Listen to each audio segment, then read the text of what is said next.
We grow when we give. We grow when we give. We grow when we give. Nosotros crecemos cuando damos. We grow when we give. 与えるとき成長する。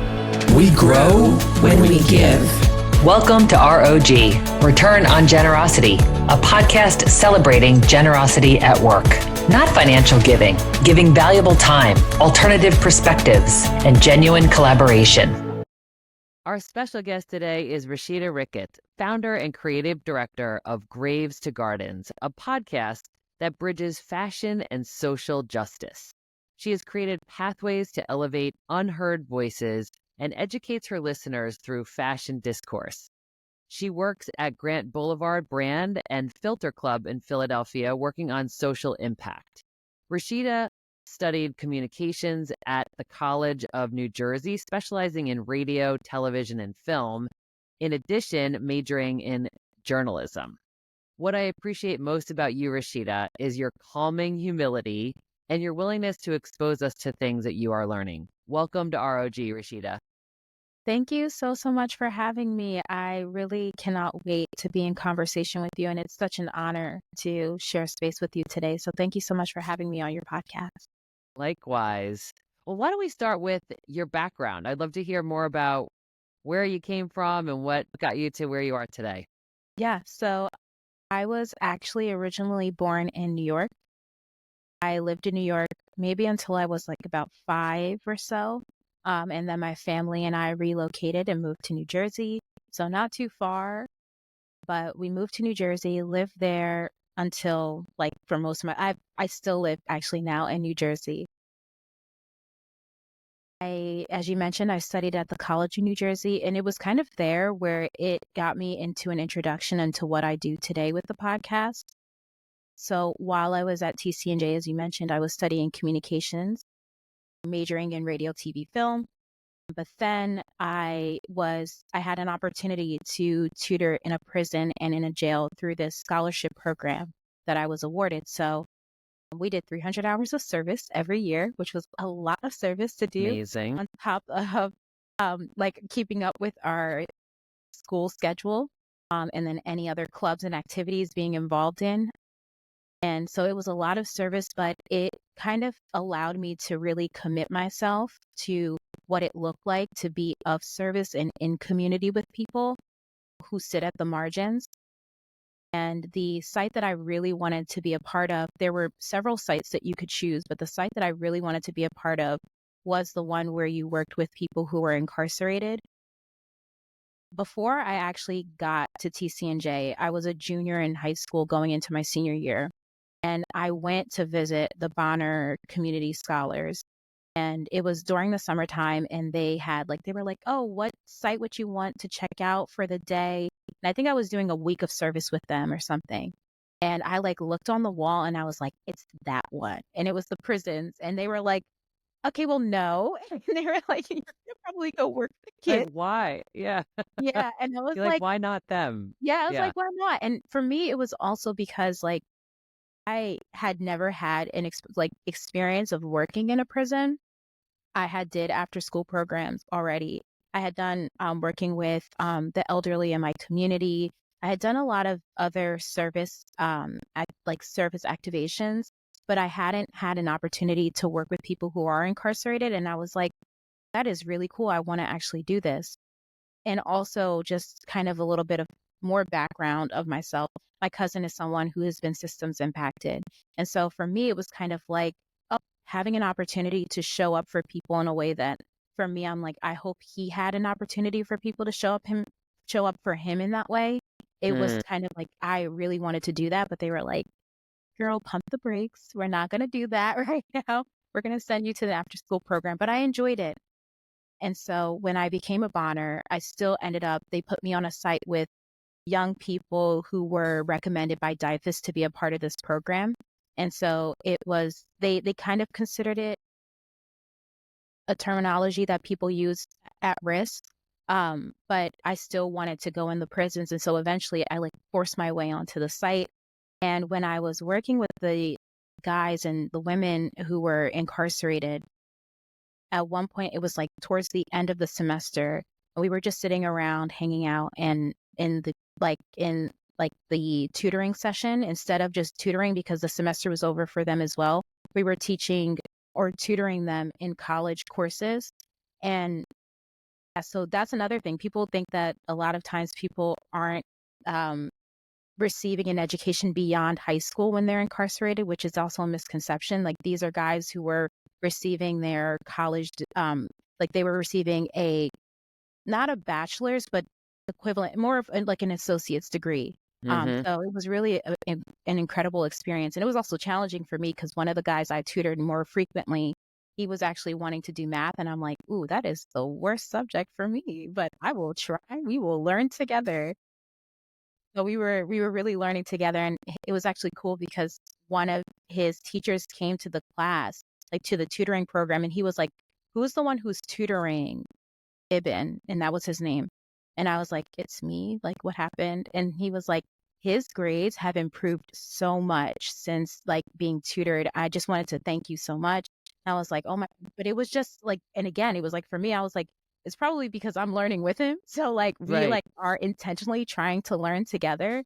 Mhm. So it was just a beautiful experience. But the one experience the guys, and I'll start to wrap this up, but the guys had asked me like, what was your experience or your first impression when you came in of us? And I was like, well, I didn't create an impression of you. I just let you guys be who you are. And that kind of shaped my idea of who you were. And they said that they hadn't heard that from people really ever. They don't get that. And I was, because of their circumstance where they are, and they assumed that the correctional officers, which we did have encounters with them first met the correctional officers before we met the guys who we would be tutoring. They assumed that maybe they would have shaped the like who these people are and the stories about who they are before we got a chance to really get to know them.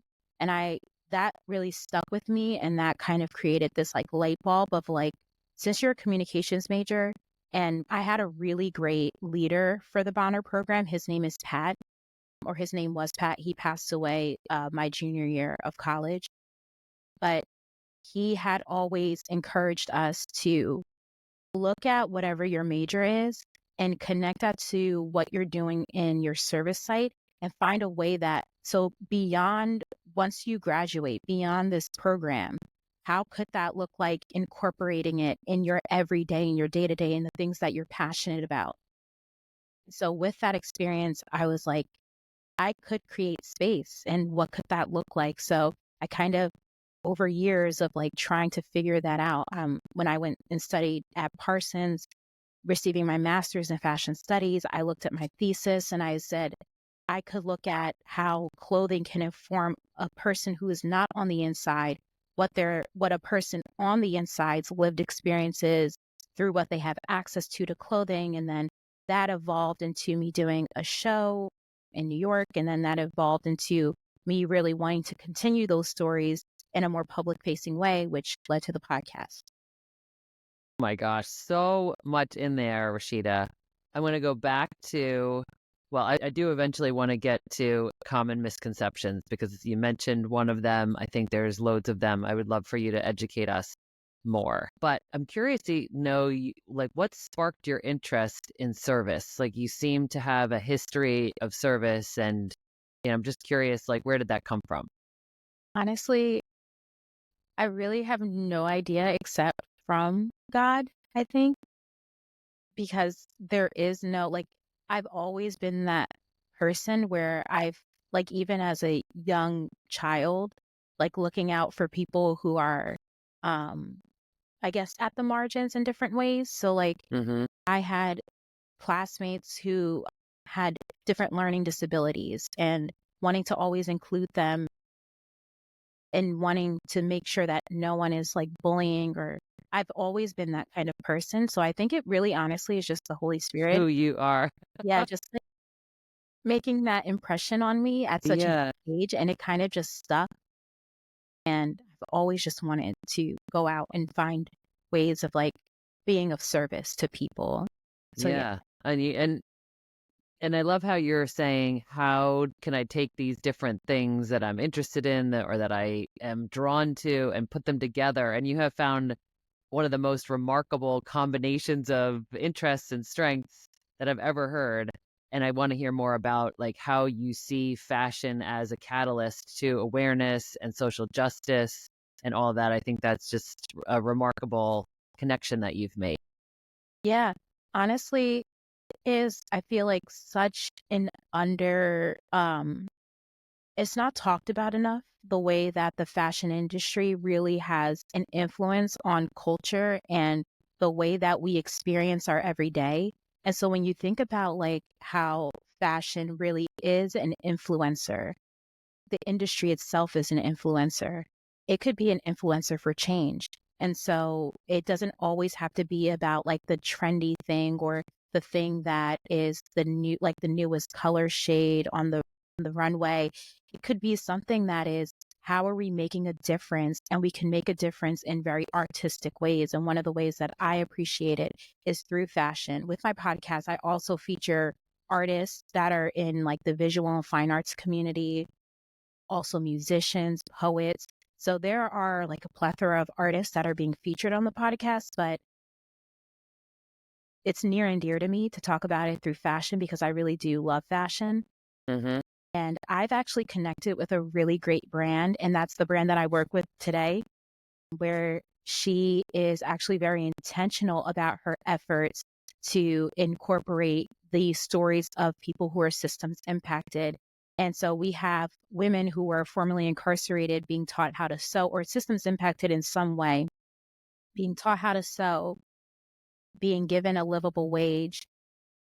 And their stories, like it's just a healing process along with them getting these life skills with the hopes that they will join the team after this cohort is finished. And so there are so many ways that I feel like fashion can really spark change. And I think that's just like one of the ways. And even through my podcast and even through the research that I did with my thesis, at first I felt like people, especially when I'm talking to people who are systems impacted, might have felt like the topic was trivial. But then when I really sat down with women, they started like unpacking all of this different information. And they were like, I never really thought of it this way. And I'm thankful that you approached it in this way, because they were able to really get a point across in a very tangible way that we as people can understand. Because like as women, we can all understand the experiences of menstruation. But when a woman says that she didn't have access to sanitary napkins, something like that makes like we can all understand like what that feels like, or what that experience could feel like if we were ever put in that position. Or for example, women who, when they share that being handcuffed while giving birth, it's like, I've never given birth yet, but like I think we can all understand, Right.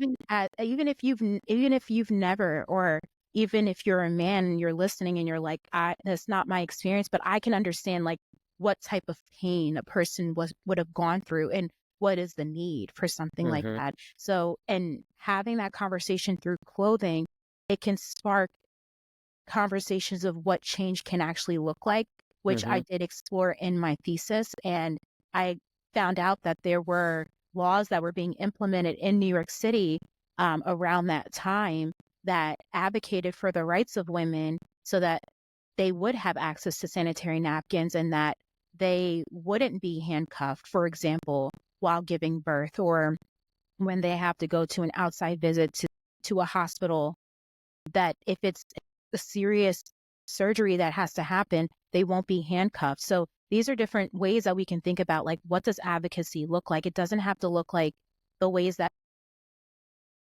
like, in which we see it as being as serious, because those are just as serious. And I think sometimes fashion is almost put in this trivial, like it's almost put in this box where it feels like it's less important, but it does play a really major role if we really pull and peel back those layers.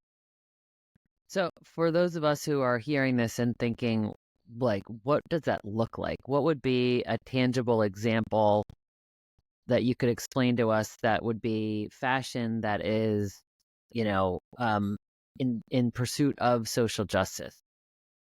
Yeah, so I think one example, definitely again, with the example I gave with Grant Boulevard, how we are teaching women how to sew and we're giving them a livable wage. I think that is a beautiful example of fashion and social justice. Yeah. There are so many other brands too. Like I also worked with another brand while I was in New York, Brother Vellies. And Brother Vellies, they work with artisans who are in different countries in Africa. And the artisans are the ones who create create the shoes that they're making. And they come up with the concept in collaboration with the creative director, Aurora James. And they get a large percent of the proceeds that goes back to them and their community. And so that's another way. We can think about another brand like Reformation that is thinking about sustainability practices. They actually, what I love about what they do is they have a sustainability report. So for those of us who are curious to know, like, okay, but what does it actually look like? Like, what is your impact in the realm of sustainability? They lay it out for you year by year. And so those are different ways for me where I'm like, those are just tangible ways that brands are actually doing it. And then when I gave those examples about when it relates again to incarceration, how the women had advocated for the rights of women being able to have access to sanitary napkins, or like things like when the garments, like women had shared horror stories with me while I was interviewing them for my thesis about what the bras, if they don't have the right bra and what it can do to the body. And I won't get into details of that because it was actually like, I'll say one thing, like one example was a woman talked about how because of she didn't have a proper bra. And so she started growing mold underneath her breast. And so that became something where she was able to advocate for other women and they would make sure that women have access to proper bras. And so we could see those things as like, maybe like, well, maybe you don't need one or it's not that serious. Like there are other things we can be talking about, but it's like, that really does impact a person's everyday because again, you have to remember, these are people who are there 24/7. Like they live there. This is where they are. And so if they are there, we have to make sure that the conditions of confinement are humane. And so those are just so different things that come to mind for me. So interesting. Yeah. Oh, absolutely. Absolutely. And while we're on that topic, and you did mention some of the misconceptions, like what are some of the other misconceptions that people have? Okay, so first is that a person is not the crime that they committed. And I think that is something that's so hard, even for us as people, when we don't think about it in terms of crimes that are committed. Like when you harm a person or when you wrong a person, that person becomes what they've done, but that isn't who they are. Because a lot of times, like if you're thinking about people who have, for example, and this is again goes back to this preconceived notion of people. If a person is serving a life sentence, for example, sometimes people think that, okay, they did the absolute worst thing that they could have done, and that's why they're serving a life sentence or that's why they're on death row. And I've met a few people who have served life sentences or who were serving life sentences, and the crime that they committed, whether it is like one of the worst things that a person could have done or not, they may have committed it when they were like 16, 15. So they were very, very young. A child, yeah. And the person that they were when they were 15 or 16 is not the person that they are when they are 30, 40. But we still think that they need to be still incarcerated for something that they committed when they were 15, 16, when they have grown beyond that person and can be like an incredible resource to communities at 40. And I think that's something where it's like, we think that people are still that person, and that's just not the case.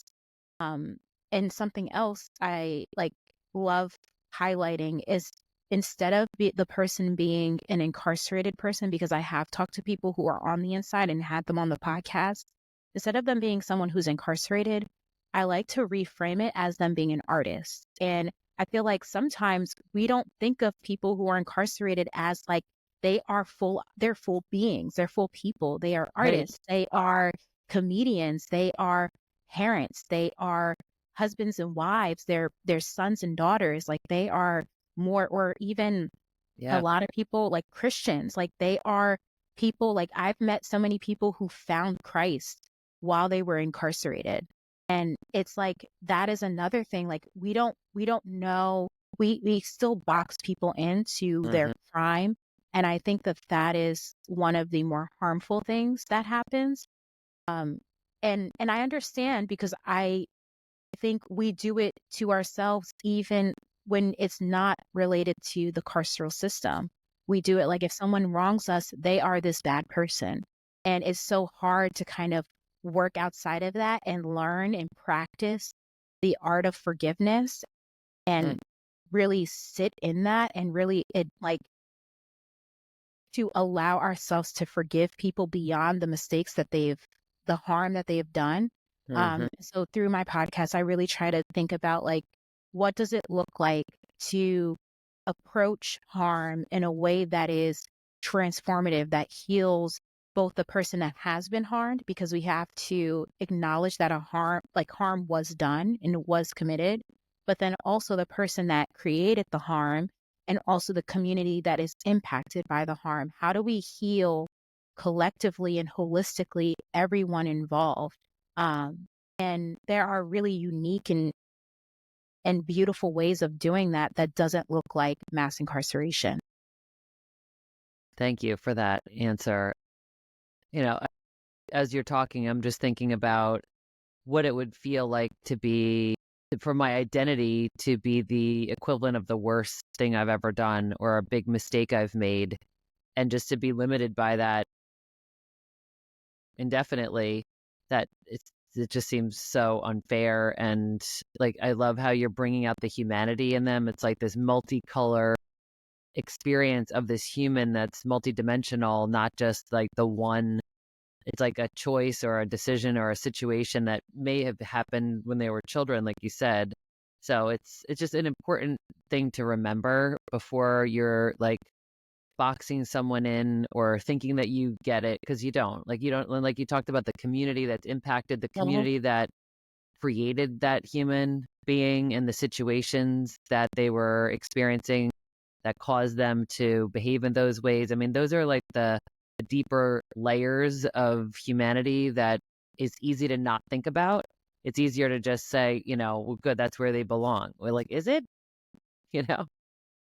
And it's actually interesting when you bring up those deeper layers too. It's like, we don't talk about the ways in which poverty is traumatic, or the ways in which being exposed to certain things are just traumatic. And sometimes these are probably children who were exposed to a lot of trauma that we don't really conceptualize as being trauma on the surface, but they are very, very deeply traumatic experiences. And so because of that, they responded out of all that they knew, which was trauma. And so again, it's like, instead of us re-traumatizing people, we could heal people and do it in a way that's effective. But again, it's like, we have to really do a work of peeling back layers and taking accountability in the ways in which that we profit off of other people's trauma. And that's hard, that's really hard. It's a hard Really hard. responsibility. It And is. that's why it reminds me of the gospel, where there is good news. The good news is that Christ did pay the price for all of it, so that even when we do mess up, we're not going to walk this life out perfectly. Yet he does call us to stand in agreement with what he has, how he wanted this world to look, which is healing. And it is to stand in the gap with people who are on the margins, and to really try to make this world like, I found it interesting, and I'm sorry, I'm going to just go on a quick little Bible tangent, and I won't do this for too long, but there was one of the earlier books of the Bible, I feel like it might have been in like Deuteronomy or something.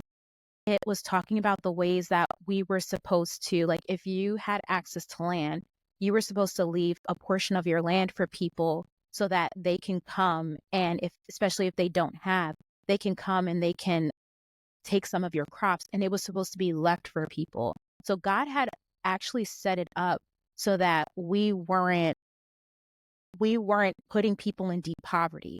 Because I think, and I know because he's all knowing, he knew that this would be such a traumatic experience for people. And so it's like, when we think about communities that have been disenfranchised and deeply marginalized and are suffering from deep, deep poverty, and then we see high crime rates in those communities, we have to, again, think about our own accountability, where it's like, how are we adding to their trauma, and how can we now heal people in ways that are meaningful and creating space and even if it's you can't do too much. I talk about that on the podcast. There are small ways that you can show up for people. It can just be a small gesture, and just finding what those small gestures look like, or those large gestures. I love that. And the Mother Teresa quote where she said, God didn't make too many people or not enough stuff, makes me think of that there's more than enough to go around if we thought more communally and less individually. Exactly. So thank you for that example. And I would love to hear some, and just even hearing your voice. I mean, I've heard so many of your podcast episodes that it's like bringing me back. But some of the guests, all of the guests really, talk about their story, and you give them space to explain what happened and, who they are first, but like situations that they've been in. And as you're hearing their stories, you're learning about where they came from, what they had exposure to, what influenced them. And sometimes it's a miracle that they found another way, right? It's like you think, well, if they hadn't seen any other way of operating, it's truly, it's just a wonderful way to understand humanity, is that we are capable of so much goodness, and we have to find the right avenues to that, and we have to be accepted for who we are. So it's a lot of deep thoughts that you bring up in your podcast. So on that, I would love to go back to, your podcast is very interesting. Even just the way that you've been describing this, I think, is reflective of what the purpose of your podcast is. But it's Graves to Gardens. Just help us understand, like, what does that mean? Yes. So I get that question a lot. So the grave is symbolic of this way that we currently handle harm through mass incarceration and criminalizing people. And then the garden is this new way that we can look at our approach to transformative justice and healing that really centers it in the lens of the arts. And so, again, it gives people a space to really recreate their own narrative, especially if there's someone who is impacted. But then it also gives the flowers, and it gives them flowers. So that's also the intentionality behind the garden, giving people their flowers while they're here, giving also brands and organizations, nonprofits, and just all these other community partners who are deciding to stand in the gap and create space for people. Because I also interview those individuals who are part of these different larger nonprofits. So maybe they're not someone who's systems impacted, but they stand on the front lines with people who are systems impacted. And so my intention is to also give them their flowers for being someone who is really making that effort of standing in the gap, who is now also creating this garden. And so with the garden, my hope is that as a listener, you are a part of this community of gardeners, and you see that there is so much fruit, there are so many flowers, there are so many ways that you can pick up and join in, and it doesn't have to be so overwhelming. Because I know even for me, I'm always like, there's so much out there. What do I do? Like, it can be overwhelming for someone, especially if you have an interest and you have a heart for service and you're like, but I don't know where to start. My hope is that this podcast can showcase for people, where can they start? Like, if it's a small gesture, like buying someone's artwork, buying a candle, doing something that is going to lead to a positive difference and a positive change, or whether that looks like going out and it's like, actually, this Books Through Bars is in my community. Let me go serve with them once a week, or let me serve with them once a month. And so now you know, like, this is a community organization that you can serve with. Or if it looks like showing up for the artist who was on the podcast, who's systems impacted, they have an art show coming up. I'm going to go out and I'm going to support that artist because they are in my community. And I will go and I will post them on Instagram. I will follow them on Instagram. And so that's kind of the idea behind the Graves to Garden. It's like doing away with the old and like, let's try to focus. And my intention was, instead of us talking about issues so much, like, let's focus on the solutions that are in a positive way. Like, how are we positively making change? And so that was also the hope behind it too. Beautiful. Oh my gosh, Rashida, brilliant. And what a creative piece of art you've created. Like you've developed this piece of art from your heart, and it's your vision. And you see it, and then you get to meet these individuals and hear their stories, which I'm sure just fuels you even more. And it just is like your conviction, like this is the way to do it. And thank you for those specific examples, because I was going to ask for like, what are some of the ways? Because you're right, it is overwhelming and it feels like, look, where do I begin? And I think, unfortunately, with that overwhelm, I think we end up doing nothing. Yeah. So we just brought up a couple of specific things. Like I wrote down Books Through Bars. I had not heard of that. Tell me a little bit more about that. So Books Through Bars, there are actually several chapters of a Books Through Bars. The first one that I interviewed on the podcast is located in Philadelphia. But then there are a few other Books Through Bars that started popping up across the country. There's one I also interviewed them as well on the podcast. They are located in the Chicago area, and they service women's prisons. So what they do is that they receive inquiries from people who are incarcerated in different state prisons in whichever area that specific Books Through Bars services, and people will ask for books because the prison library is not fully stocked and they want reading material. So they'll ask for whatever books they're looking for, whether they're studying for something specific, whether it's something leisurely, like if they like science fiction. Some people, because I've done a few I served with Books Through Bars a few times. So some people will ask for comics because they like comic books. But it's so funny because they'll be very specific. They'll like, I like DC comics. Please no Marvel. I do not want Marvel. And so it's like, you have to like stay clear of the Marvel. Like, oh. They don't. It's like, okay, cool. That's what you like. Yeah. Like. Interesting. Yeah. So people have like very interesting requests that they ask for, but it's really cool, and you get to kind of get a sense of who this person is, and then you get to write back to the person, letting them know like, hey, that's got great. your list, this is what I was able to find for you, hope you enjoy it. And it's just kind of like a way of showing up for people and getting them what they need. But also another way with Books Through Bars is you can also donate books. So like if you have like a large collection, like a library collection at home, and many of the books you don't read anymore, you can donate it to your local Books Through Bars. So that's just one site that I really think is like really cool. And the guy in Philly, he's really great. He's a really sweet older man. Yeah. I love like connecting with him whenever I can.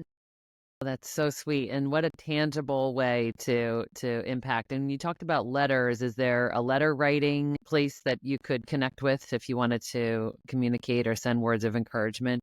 Yeah. So Books Through Bars technically isn't like a letter writing campaign, but there is this organization that I've been connected with for a few years now. I believe they're changing the name, so I can make sure to send you the link after today. But its name was formerly Abolition Apostles.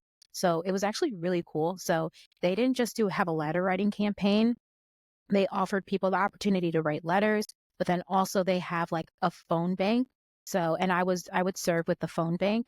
So what they would do is they would have, whenever it was your shift, they would have your number programmed in, but they weren't calling your specific, like the person who was incarcerated wasn't calling your number. They were calling like whatever, like it would encrypted or something. Exactly. Something like that. And so you would get on the phone and you would spend like maybe however long, like 30 minutes or 15 minutes, and you would just check in. And this actually goes back to your misconception too, kind of, I guess. But when you would get phone calls like that, the reason why that was so important is because if a person wasn't getting letters or if they're not getting phone calls, then people think that, which sometimes they don't get that from their loved ones, then people would see them as kind of like an easier target. And that doesn't mean just people who are on the inside with them, who are incarcerated alongside them. It's even correctional officers. They know that no one is like looking out for them or checking in on them.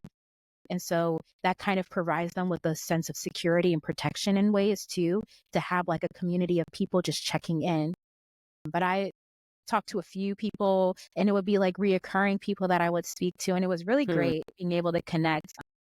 And it's just like checking in, seeing how they're doing, how's their family. Yeah. It's very like easy conversation. There's that letter writing opportunity. And then there is, like I said, the opportunity to do a phone big, and that's with Abolition Apostles. Thank you. Those are so tangible. So you used the term systems impacted several times, and I wrote that down.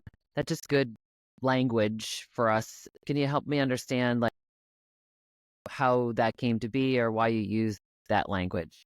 Yeah. So for me, and especially when it came to my thesis, it became evident and clear that I did not want people to be identified by the state to which they were in. So prisoner or criminal, I didn't like those terms at all. And it just never, Inmate, yeah, right? inmate. Some people, yeah. I kind of strayed away from that terminology. And I started using, especially around that time, like person who was incarcerated or someone who's incarcerated. But even then, it doesn't, when I say systems impacted, it kind of broadens what and who I'm talking about, because that person could be someone who is formerly incarcerated. That can be someone whose loved one is incarcerated. And something that people don't know is that when a loved one is incarcerated, you're almost incarcerated with them. Like you have to deal with so many different things. Like your reality is so different than someone else's who doesn't have a loved one who's incarcerated or systems impacted. And so it's just, for me, I thought of it as a way of broadening who I'm talking to, because a lot of times it is a broader spectrum of people that I speak to. Why I use the word systems, it's the system of mass incarceration. So systems, and also too, I think of it in terms of when I say systems, it doesn't necessarily mean just incarceration. This could be somebody who's on probation. This could be somebody who is on parole. So like it just really broadens like It who does. would watch what I'm talking about, the scope of what I'm talking about. Yeah, thank you for that. And I'll use similar language because I think it also includes the system of the justice system and Exactly. the system of our society. I mean, it is a phrase that incorporates a lot of things, and to think that all of these associations are relevant, right? Their families, their loved ones themselves, the parole officer, all of the people Correctional involved, officer. the correctional officer. Yeah. Yeah, thank you. Yeah. So when we're looking at, before we wrap, I do want to do some rapid fire questions if you're open to it. Yeah. Yeah, because I know you're quick on your feet. Wanted to get your thoughts on why you think art is such an important part of education. And I don't just mean like institutional education, I mean life education. Why do you Yeah. think that art is so important? I feel like it allows people to tap in to a part of themselves that sometimes they don't even know is there. And it is a way for people to really find healing. Like I remember I'm someone who's loved music, and I was in choir, I was in like theater, and I started like wanting to tap back into music relatively recently. And something that I found, I saw something where it talked about music as healing. And there are certain ways that it can tap into your emotional state that you didn't know that that was there. And it can bring out certain trauma that you might have experienced, or certain things that are like kind of deep within you that you don't know is there. And that can help. And once you kind of tap into that part, that can help your music become even better and more fuller. And I feel like that goes with any form of art, where it's like it allows you to really tap into a form of yourself that maybe you don't feel comfortable, or maybe you don't know how to really verbalize what it is that you're feeling. But Yeah. when you pick up, maybe it's paint, you pick up that paintbrush, or if it is poetry, when you start writing those words down, it really captures a part of yourself that was deep within you that you didn't know was there. But then when other people were saying, I remember one guy that I interviewed relatively recently, he talked about this. His name is Henry.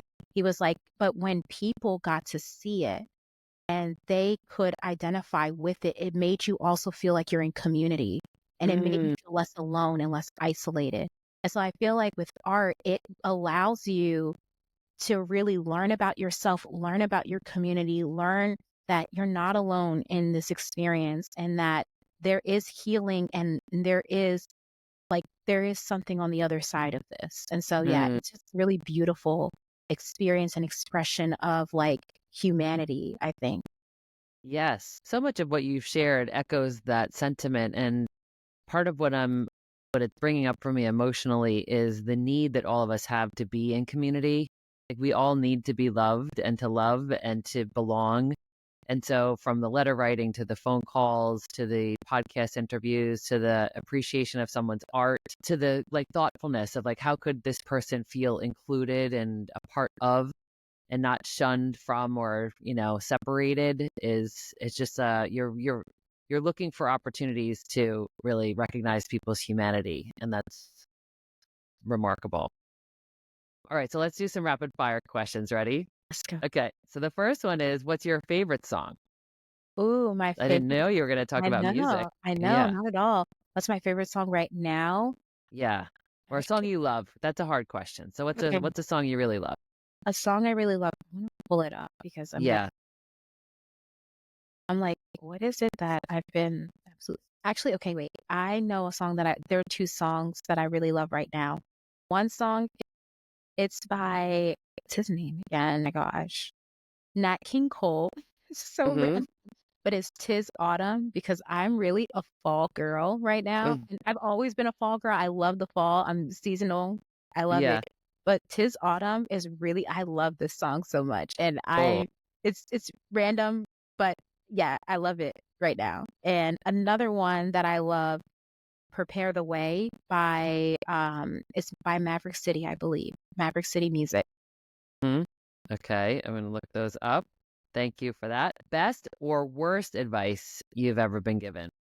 Ooh, best advice again comes from Pat Donahue. He had said to us to find ways of incorporating throughout your life, ways to be of service to people. And I keep that with me and I carry it with me because I feel like it changed the way that I thought about how to show up for people. So I think that really was the best advice that I've ever gotten. That was a key takeaway for me from this conversation too. What do you do for fun? Okay, so I love my dog and I just love to I love him so much and I just What kind of dog? he's a rescue Uh-huh. and we ended up doing the Embark, which you can tell like what his breed is because we didn't know. They thought he was a lab mix. He is actually not a lab at all, even though he looks like one of my neighbor's dogs who is a lab. And he looks like just a miniature version of him. He's a Chihuahua and Australian Shepherd mix mainly. And he has a bunch of other things in him. He's just a little bean. I love him. He is so Oh my cute. gosh, he's So like your hanging joy. with him. Yeah, I love Yes. hanging with him. I love singing. And I do Pilates too, which is really fun. So yeah. Oh, what a great combo. Yeah. What do you associate with fashion? What do I associate with fashion? I don't know. I associate it's like an identity thing and it's fun. Like, it's a way of being able to express yourself in a very, very fun way. So having fun with it and not being, because sometimes I get in my head about like I'm doing too much when it comes to what I'm wearing, but I'm like, no, you're having fun, enjoy it. Like this Yes. is what you like right now, just do it and it's who you are. Like don't try to like stifle who you are just because you feel like anyone else around you might think, oh, this girl's so weird. So yeah, that's me. Yeah, your self-expression. Yeah, exactly. That's the word for it. Self-expression. Yes. What is something you care deeply about? I care deeply about, I don't know if this makes sense, but like I've mentioned God a few times. I am a believer and I care deeply about like here and I don't know if anyone else will think that this makes sense, but hearing those words, my good and faithful servant. So like really like doing according to his will what he wants for me to do in this world and doing it and stewarding over it well. So yeah. Yeah, that's beautiful. What never fails to make you laugh? Ooh, I love The Office or just dry humor in general. Like I laugh at a lot of things though, Yeah. but I love like watching like a good comedy, anything that like, or even my dog. Oh my gosh, when he has these like zoomies and he goes crazy around me, and I just like I love it. I crack up every Oh my gosh. yeah. That's See so when cute. he those temper tantrums doing that too, and I'm like, it's funny to me. I don't know, like And do you like never know when it's going to happen? All of never a know sudden when he it's gonna just happen. starts He just zipping around. yep, out of nowhere. Yeah. He just or he'll like in the house too randomly. Like he'll just get a feeling and he'll just come at me and just chase me down, and I'm like, oh my gosh. It's just Whoa. yeah. It Yeah. cracks me up though. And then last one is, what do you think is the key to a good life? I think the key to a good life, again, it'll be through God, following his will, but also like trying to, and again, it is related to God and like finding that peace and joy, but like making sure to look for that in all things. Like instead of focusing on the things that can go wrong or the negative things, like really like trying to seek out the joy, trying to seek out what's peaceful, trying to seek out things that make you laugh, trying to really like stay in tune and stay present. And that's something that's hard for me because I'm always like vision casting, and it's like, girl, stay present to today and enjoy the moment right now instead of always like looking forward. That's not your job to do that. So yeah. Yeah. Thank you. So what would be one thing that you want our listeners to practice or think about or do related to our conversation today? What's like a request or a call to action for our listeners? Yes. Well, one first request, if you could listen and subscribe to the podcast, that would be amazing. Yes, the link will be in the show notes. Thank you. And the reason why I say that is not just for a shameless plug, but it's because there are so many ways for you to get involved. And I have like different call to actions, even in the show notes of like ways of getting involved. And I think it just, if you can just find out what your niche is, find out what your part looks like. There are so many different ways of finding out what that could look like for you. And if you have a request from me, please feel free to DM me. I'm always open to hearing what you guys think. And then another thing would be, again, is to like be present and try to find ways of like for yourself being at peace and finding that joy so that you can just naturally spread it to other people, because you can't from an empty cup. And so when you show up in those places and in those spaces of service to other people, you want to be able to just naturally emit joy from yourself. And so, yeah, I think those would be my 2 call to actions, or 3. Yeah, those are excellent. Thank you. And that's things that people absolutely could do right now. So thank you, Rashida, for sharing your light with us and being the light you are in the world. I'm so grateful for you. Thank you so much. And I honestly think that the work that you're doing here, just highlighting the light, is just a beautiful thing. And it's just such an honor to be able to connect with you and to share space with you. And thank you so much for opening up this space for me and for so many other people. It's just incredible work. So thank you so much.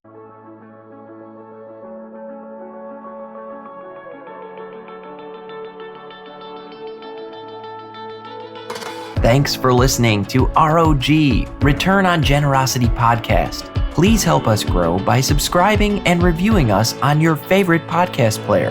And for more information, visit bridgebetween.com. We grow when we give. 우리는 나누면서 성숙합니다. We grow when we give. On rayonne quand on donne. We grow when we give.